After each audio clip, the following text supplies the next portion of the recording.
So we were discussing about ideas or project identification. We have seen the importance of idea generation, project identification and all. Now moving ahead, we will see what are the different constraints in project identification. Constraints means what are the challenges or what are the different problems that can happen during project identification. It is divided into two, that is internal constraints and external constraints.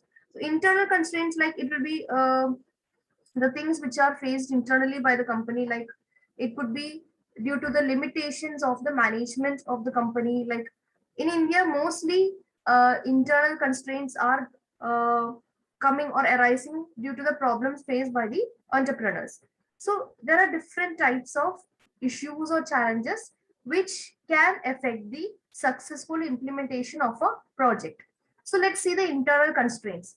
Internal constraints, like very some examples only we have taken over here. First one is formulation of feasibility report. Feasibility report means like every time before starting a project, before starting a business, a feasibility study will be conducted. This study is conducted to understand whether if this project, if this idea is undertaken, will it be successful or not. So many times while studying about this idea, the entrepreneurs take the help of outside consultants. And when they're taking the help of outside consultants, the limitation on the part of entrepreneur is that they will not be able to clearly explain what the entrepreneur is exactly thinking to implement, because ultimately the idea is of the entrepreneur. So the feasibility report can be a constraint, whether it will be successful or not. Then definitely availability of resources on time, especially physical and non-physical resources. Physical resources, like it could include the finance, personal, inventory, the people, skilled laborers, etc. Non-physical resources are there, like getting permission, getting registration, patents, copyrights, those things. So both these resources are equally important, be it physical resources or non-physical resources, and that too, it should be available at time when the project implementation is in progress. So this is another one problem. Then many times the entrepreneurs may focus on unrealistic objects. Unrealistic objects are those things which may not be achievable. So the main purpose for which an organization is existing is there will be a goal. We know there will be a goal, there will be an objective or a name, whatever it is. And the project management team, they should be very much aware about this company's ideas. And they should not unwantedly go for unrealistic objectives which will not be possible to achieve only. Then cost and time schedule. Cost and time schedule, of course, it is a very important constraint, inherent constraint we can say. Inherent means which is commonly found in every business organizations. Like many times everything will be there, everything will be set up, but the cost may be out of the budget, or due to some reason they may not be able to start the project on time. So cost and time schedule is also another internal constraint. Then external constraints.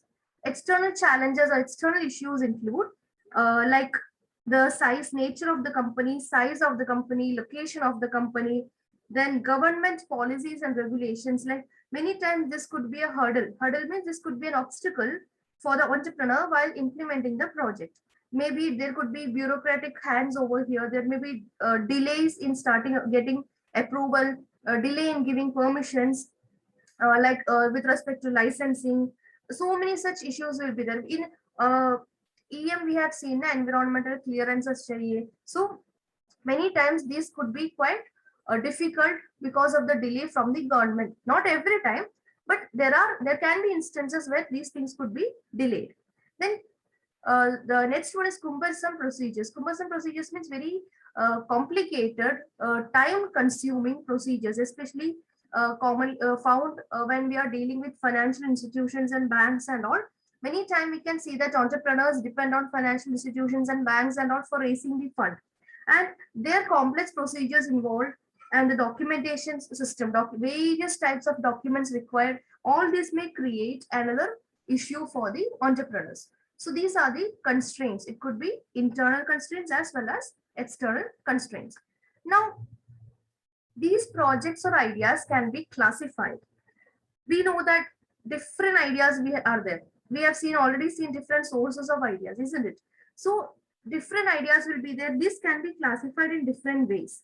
And these are some of the common classifications. Projects which are quantifiable and which are non-quantifiable.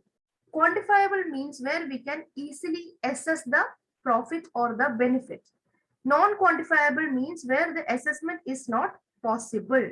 Assessment of the income or assessment of the benefit is not possible. Like almost all the industrial projects, all the business projects which are undertaken by an entrepreneur would be quantifiable projects. But there are projects like power generation, mineral development, even defense, or like we can see all these will be coming under quantifiable. But education, health, defense, some category of projects cannot be quantified.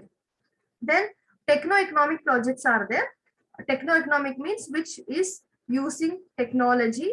There will be large scale projects, small, medium scale, small scale, etc. Then factory intensity, like where they are depending more on technology. Then there is sectoral projects based on different categories. Some might be related to agricultural sector, agriculture and allied activities. Like allied activities could be dairy farming, poultry farming, those things. Then there could be industry and mining sector, there could be social service sector, transportation and communication sector, irrigation sector, like that. Different sector wise classifications can be done. Then classification by financial institutions. For them, they have another type of classification like new projects, expansion projects, diversification projects. What is diversification? When already company is working and they are thinking to introduce a new product, they are changing their way of working. That is all coming under diversification. Then there could be modernization projects. All this will be coming under, or all these are classified by financial institutions. Now, next topic which you have to remember here is environmental scanning. Environmental scanning, first see the meaning. It is a process of gathering, analyzing, and dispensing information for tactical or strategic purposes. Scanning the environment. Why it should be done? Scanning the environment is to understand the macro and microeconomic aspects in the environment. What is happening in the business environment? Here, environment refers to business environment. Like we are collecting data in the business environment so that accordingly our company can be smoothly function. Now it is carried in order to analyze various weakness, opportunities, threats, etc. of the business enterprise that we will see in the next topic.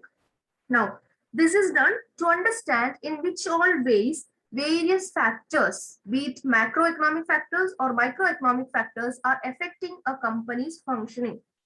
And this is done in order to collect maximum information. And with this information, the entrepreneur, like they can collect this information from various sources and they can understand whether their company, this information is an obstacle for the company or whether it will be of any usefulness to the company. More the information or more supportive the information, greater will be the confidence of the entrepreneur or greater will be the success of the business. So every entrepreneur, they have to look around. They need to conduct a scanning of the environment. Environment, always remember here, means business environment, so that they will get to understand, they will know how they can move ahead, what all things they should eliminate in their current business pattern.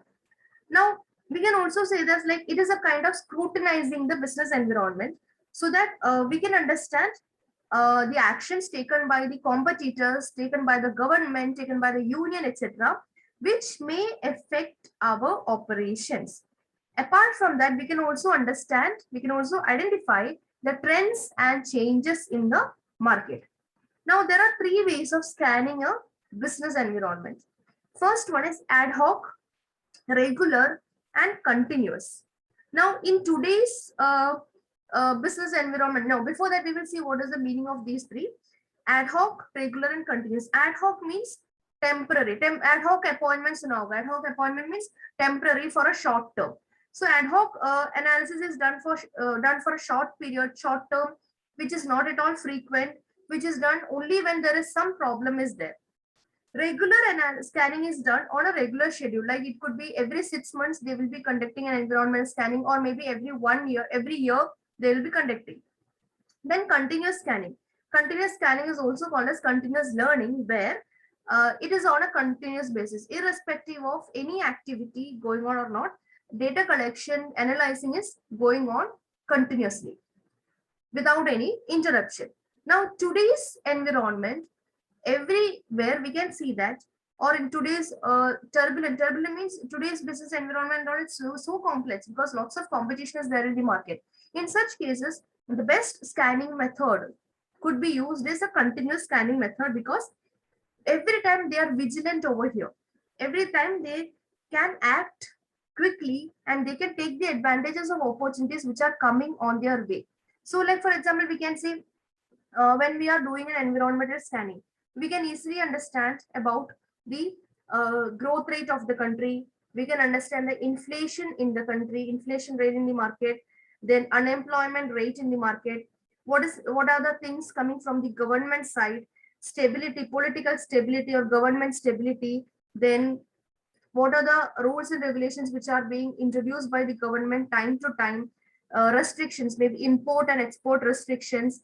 Then we will be able to understand the wage law, different types of laws which are there in which are there in the market and which are effective, which might affect our company, like worker safety laws, union laws, then copyright laws, then technology, how technology can be used in order to improve our business. Then different other factors like socio-cultural activities, like education levels of the people, age of the people, ethnic origin, religious distributions, religious affiliations. Then why this is important? This scanning is done in order to understand where we can easily gain a competitive advantage, or where we can have our stand before anybody else creates an obstacle in our path. Now, what are the advantages of conducting an environmental scanning? As we saw, it has so many advantages, where scanning means collecting information from the business environment so that it will be helpful for running our business. First one, it is helpful for strategic planning. We will get various information which will help us to guide towards a proper direction. Then detecting new opportunities. Wherever we can try, by forecasting the demand, we can easily understand where we should move ahead. Maybe we can identify a new market, or maybe we may be able to identify new target group of customers, anything like that. Then it will also help in executing stimulation and development. Stimulation in the sense giving a trigger to move ahead. Then helps to understand the market trends and fashions, because we are always vigilant, we are always careful to know what is happening in the market. Environmental scanning actually helps to understand the sensitivity of the customers changing needs, and the companies can be proactive in making the decisions. Every time companies should be proactive, not reactive. So environmental scanning helps in making the companies proactive. Proactive means be prepared, getting prepared before itself. And reactive means reacting to that or responding to that situation after that event has occurred. Then monitoring the dynamic business environment, because regular and continuous scanning is very much important. As I told you, due to the dynamic nature of the business, turbulent business is quite competitive nowadays. And maybe one company, एक company के लिए शायद वो beneficial होगा the current business environment. That may not be the situation for other companies. So changes in this economic environment should be studied very carefully. A threat for one company can be an opportunity for another company. It is quite common feature in the business field. So it is very important that the business people have to act proactively. So environmental scanning helps to understand what are the changes in the market, what the company should be prepared, how they should be prepared. Now, it's a very easy topic. Next one, SWOT analysis. You might have heard about this term, SWOT. SWOT, it is an acronym. Acronym means is a short for strength, weakness, opportunity, and threat. Now, once an entrepreneur is having an idea in his or her mind, they will be definitely thinking about starting the business. Now everything is done. They should now conduct a SWOT analysis. So it is almost related to the environmental scanning. Through scanning of this environment, we will be able to conduct the SWOT analysis. SWOT means strength, weakness, opportunities, and threat.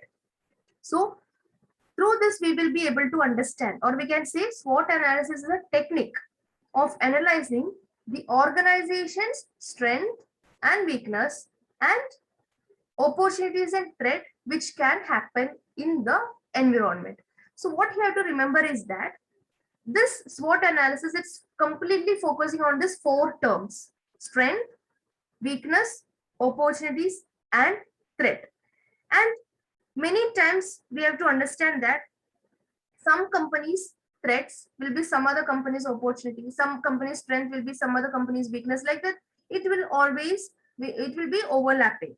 Now once a company has identified these things, then it becomes very easy for the company to move ahead. They can eliminate their weakness, they can reduce their internal weakness, and they can try to fix their problems. They can reduce the external threat also, and they can work more on their strength and opportunities. Now I'll just show you what is this exactly. What you have to remember is that in the SWOT analysis, strength, weakness, opportunity, and threat, strength and weakness are internal for the company. There is the first two letters. Strength and weakness are internal for the company, which means it is the problem, or it is the things which are happening within the company. Like we can see which are the resources and which are the experience which are there with us already. Like strength will be, what are the strength, what all things could be our strength. Maybe we are having good infrastructure, skilled manpower, low cost of manufacturing technology, good location, ideal location, efficient management, consistency in earning profit. We are not too high, we are not going too down, good corporate image, etc. These are all internal to us. So these are all the strengths which are available for us. Then at the same time, weaknesses are also internal. Weakness में क्या हो सकते हैं? There can be scarcity of capital, high finance. Many times Mehak has written high finance, poor project planning. It could be outdated technology, low levels of staff motivation, inadequate training for the staff, weak credit worthiness. Credit worthiness means nobody will be ready to even lend anything for this company. We cannot approach any financial institutions during this period. Inefficient management. All these are internal factors.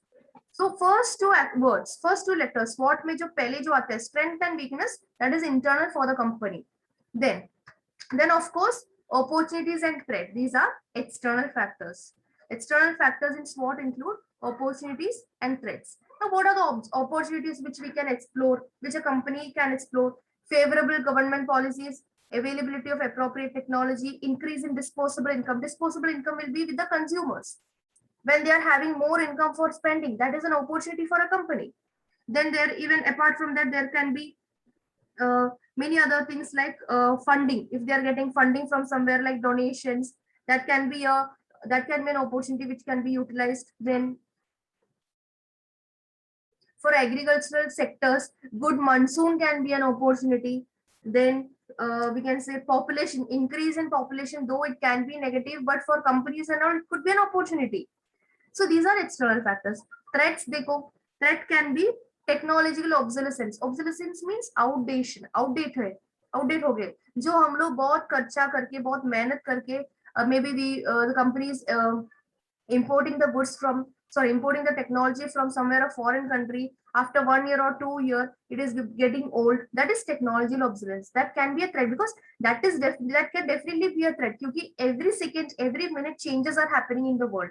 Then tough competition, again, that is an external factor. Recession, rejection by the market, resource crunch. Crunch means shortage, changing customer taste and preferences. Then prolonged economic depressions. Then we can say shortage of power, shortage of resources, or shortage of facilities, like shortage of power, shortage of water, shortage of fuel. Then political instability, that also could be a threat. So these are all external factors. So always remember the first two words. SWOT means strength, weakness, opportunities, and threat. The first two words, strength and weakness, are internal, and opportunities and threats are external. So this is about SWOT analysis. Now, why this is conducted? As I told you, this is conducted in order to identify the positive aspects and negative aspects of a company. It is including both internal factors and external, that is inside factors and outside factors. This can be used by everyone. Even as an individual, you can conduct your own SWOT analysis. You can identify your own strengths, your weakness, your opportunities, and your threat. It can be done to any individual can do it for them, or a company can do it. So that the key role, what is the main role? The main role of SWOT is to understand or have a full awareness of all factors that may affect strategic planning and decision making for a company, and it can be applied in any sector. And with this, companies can realize, or they can be fully aware about what they should do, what they should avoid to do. So how this is done? SWOT is normally used, as I told, it's very commonly used in marketing and business areas and all. This actually helps the professionals to identify all the positive and negative elements, and it can be used during the proposal stage itself. Proposal stage itself means we should start, or we should conduct a SWOT analysis initially itself. It should, like, when we are thinking about starting a business itself, we should try to understand what could be our threats, what could be our opportunities, what could be our strength, what could be our weakness. Like, then only we can, in case required, we can change our idea, or we can think about a new venture, or we can even change our idea, or we can even refine. Refine means we can modify or redirect our plans. So this is a very important tool in management in order to organize information and also find solutions, identifying the blocks, where all blocks, in the sense identifying the obstacles, and also in order to improve the opportunities. So many times it cannot be done alone by a management or by a company owner. They will definitely have to take the help of the entire team. They will have to take the help of other employees as well to understand where they are lacking behind. Lacking behind means where they are, what are their weakness, what are their threats, so that weakness they can try to overcome, threats they will have to face, but they can try to reduce the impact of the threat. Like, we cannot say that threats we should reduce the threats, like tough competition in the market. Just see over here, tough competition in the market, we cannot reduce that, we cannot complain against the tough competition, but we should be, our company should be having something good so that we can face that competition. Recession in the market, again, that is external factor, we cannot do anything with that, but we should be prepared to face it. Rejection by the market, that also can happen anytime. Your product, you might be thinking your product is extremely good, you might be thinking that this product is something unique, but maybe it can be rejected by the market. So a SWOT analysis helps to understand where we have to focus and where we should try to improve. Like strength, we are having so many strengths, but we should still try to keep on improving it. Same way, opportunities, whenever an opportunity is coming in front of you, try to grab that opportunity and make maximum use of that opportunity. So this is about SWOT analysis.